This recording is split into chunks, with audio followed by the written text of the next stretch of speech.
For the standard normal distribution, we want to find the area basically in between a z-score of negative 2.88 and positive 2.88. So let's picture this.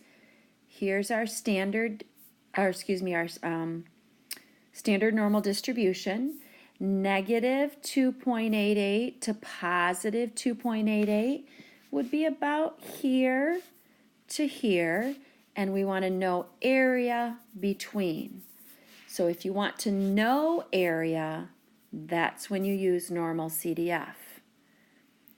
And our lower boundary would be the lower of those two z-scores, which would of course be the negative 2.88.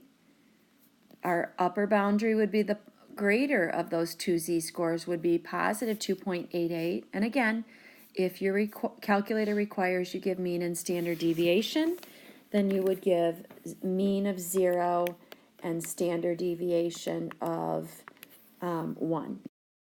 And we get a area in between, or probability that a z-score would be between those two values, equal to 0.9960.